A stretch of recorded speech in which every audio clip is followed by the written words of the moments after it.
We are live in the middle of the day. What the heck is going on? So what I wanted to do is I wanted to have a really special talk today about what Sheri is doing in the world. She's really working in her lane. She's discovered really what her lane is all about. And I want for everybody watching to see how she glows in her own lane and how she's serving there. And also, if the subject matter affects you, I want for you to follow her, align with her, team up with her, do what you want to do, because this is a fantastic mission that she's on.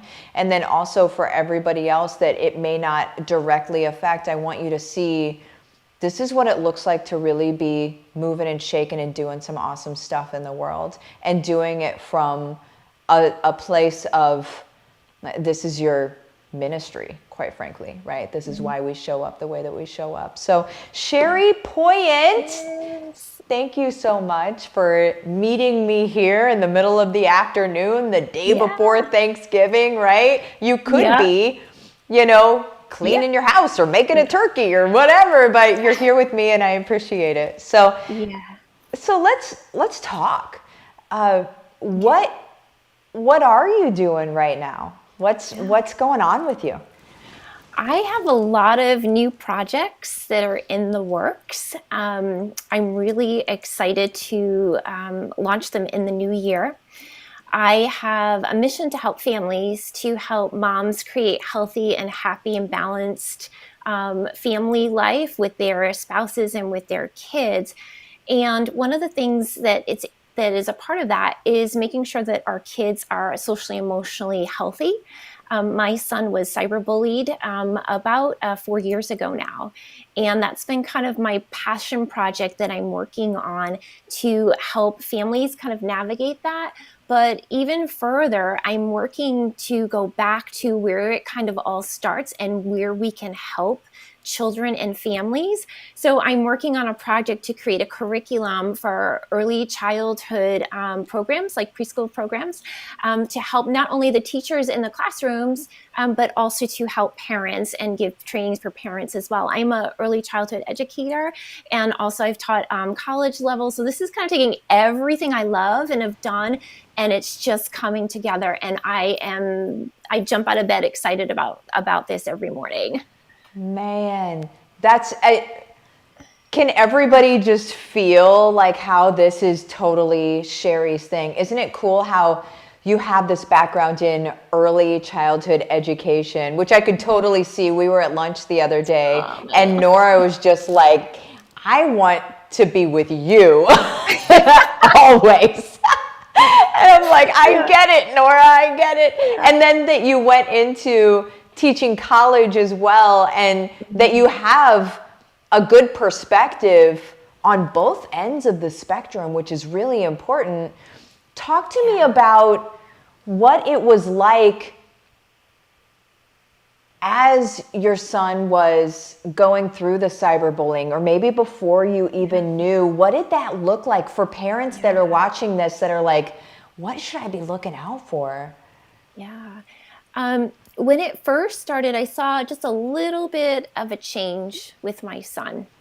And we had been the parents who were monitoring his iPad. We were monitoring texts. But then as they start to get older, they start to be exposed to more on YouTube, on video games that they're playing. But we saw a little shift in something with him that just didn't seem quite right. So we started talking with him about it. And he was, being bullied, cyberbullied through Snapchat.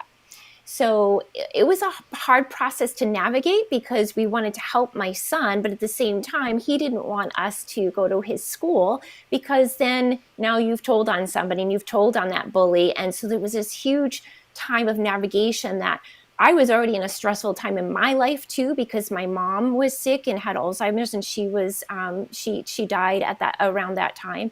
I was in a really stressful teaching job, and I would drive to work and I would look at the building of the school, and I had a hard time getting out of my car. My sister would text me like a positive graphic every day to just kind of help me to feel better, because I was feeling so overwhelmed by all that was going on in my life. But the biggest thing was worrying about my son. I was so anxious that something was going to happen to him.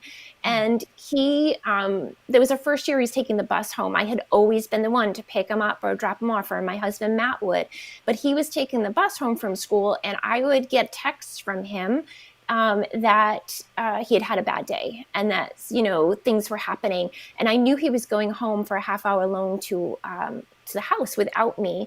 And I remember sitting through this staff meeting, and I'm like, what am I even doing here? It was about like standardized testing and all this stuff. Like, I want to be home with my son. And I remember 2 days later, I called my doctor. I'm like, I'm overwhelmed. I've got all of these things happening. And I ended up leaving my job on sick time, but then left my job because I wanted to be there. And still to this day, like, that hurts my heart knowing he went home without me that day, and what could have happened. Our children, especially when that teenage years, preteen, teen, they have so many emotions that it's so hard for them to even process them. They're always overthinking and always thinking about things. My son will say that to me today. I'm overthinking. I give him all the strategies to use to help him, because it's just the way their brains kind of work. So it was a lot of trial and error, but I was able to be there with him because I ended up just putting that first. Man, that's what a blessing to be able to have that choice to come home and be able to be with him. Yeah. And to even just, I think all the mamas that are watching are like, yeah, that's what, because we're so scared for our kids. Like when it gets to that point, we don't want them to be alone with their thoughts, right? We want to be able to help them make sense of these thoughts and speak truth over the thoughts. Speak truth instead of believing this thing that maybe somebody said, but to speak truth over them in those moments where they're really just questioning things, because you keep saying the word children, and I know he was a teenager, but there are children, like they're still children. We see teenagers these days as kind of like little tiny adults. We treat them, and society definitely treats them as these little tiny adults, but they're children in their minds, and everything is still relatively new to them. Even as they come into adulthood, that's still new to them. And so I love what you're saying right now. And so what you're focused on right now is, and please, if you guys have questions, please share the questions in the comments, and I'm sure Sheri will come back to this and be able to answer them. Tag Sheri in it, in any sort of comment, so it will flag her and she'll see it. But so what you're creating right now is a curriculum. Let's go back into that. So a curriculum for schools, and then also for parents of like younger kids. And so what's the age of the kids that we're working with right now, or that you're creating the curriculum for? Yeah.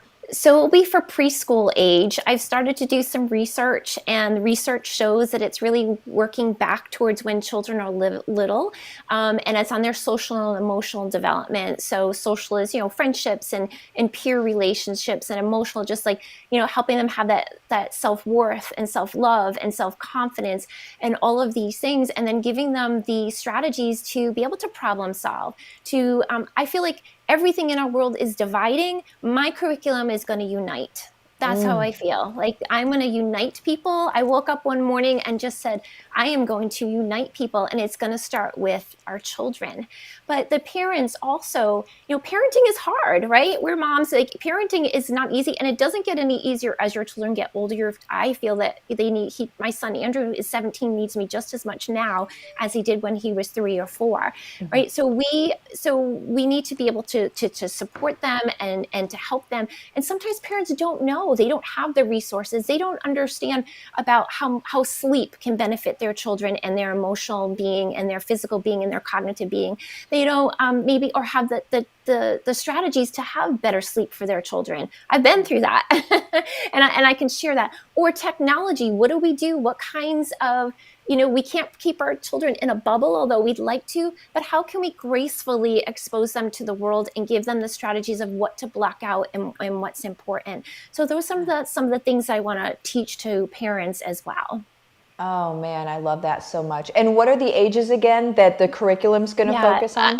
I'm looking at 3 to 5 in preschool, but then it could go, kindergarten for, first grade. But my wheelhouse has always been, the preschool age, and I just think there's a big importance in, when you look at early childhood, you look at their physical development, their cognitive, their social, and their emotional, Yeah. and their health and safety. And I just think this would be so important to be able to have in all the schools, to have in every school. Yeah. Oh, it's necessary. It's Yeah. 100% necessary, and there's plenty of data to back that up, Yes. right? Mm-hmm. I, what I'm just so like, I'm so interested in. I remember when you came upon this idea. I remember the day that it happened, and I remember the look on your face, even. And I remember thinking, this is where everything changes, right? Like, this is where it happens. Because the moment that it came around, it was like, here's why all of the seemingly scary, fiery things happened, is so you're able to take that forward and serve families and get them into a good place, and really get them into a good place before any of this even happens. And so, first of all, I want you to let me know, like, where are we at on time? Oh my word. I just get all long-winded with you, Sheri. First of all, before we end any of this, I want people to know how to reach out to you. So where can they find you, to message you, to email you? Where's your website? What are all the things? Yeah. I'm on Facebook and on Instagram as Sheri Poyant. So you can message me on either of those. You can email me at hello@sheripoyant.com. And I also have a group on Facebook. You can find the link right on my Facebook page. It's a Warrior Mom Revolution. And we kind of are warriors, right? And just wanting the best for our kids and doing whatever it takes, to create this beautiful family and to give our kids the tools that they need to have a beautiful and successful and healthy life. Oh, 100%. So if you're watching this right now and you're thinking, I don't think my kid has any issues with this, but you're still watching, if I were you, I'm just going to say this. If I were you watching this, I would still probably join Sheri's group, and I would be involved in the community, because all that's going to do is it's going to allow for any red flags you're going to notice. So you're going to be able to notice, you're going to learn the conversations to have, you're going to be around people that are supporting each other. And so it doesn't necessarily mean that you actively have this going on in your life, but maybe it can prevent it, right? And maybe it can allow you to healthily, I don't know if that's a word, but I think you understand what I'm saying, to healthily have the conversations if they need to be had at some point. Because there's something important about Sheri and her story, and we haven't even mentioned it, but I'm going to say it right now, is that her son, after having gone through what he's been through, is now joining her. They're working as a family to be able to support other families. So you have a child. He probably wouldn't call himself a child right now. But you have a child. I'm going to, because I'm 41 and I could say that. Yeah. But you have you have a child that is coming alongside parents and saying, these are the things, this is what happened, this is what to watch out for. Like, I'm sure there's going to be a dynamic way that he's giving in that community, and there's nothing more important than that. And so this is like, I'm just beyond excited for you guys in your ministry in the world, because it's not only necessary, but somebody needs to show up the way that you're showing up. And man, I just thank you so much. Oh, thank you. Thank you for letting me share the message and for really guiding me and inspiring me to serve. That's what I want to do. I've always served. I've been a teacher. I've always felt like I was in service, and now it's going to Yeah. be just on a different and broader level to help as many families as I can. There it is. There it is. Yeah. I love it. Well, Sheri, you have the best day. Thanks for spending time with Yes, me. thank you. You guys go to her Facebook page, her personal Facebook page, and she has the link to Warrior Mom Revolution, which is her group, which is where the community is. So join that, and I will see you guys later. Bye-bye. Thank you.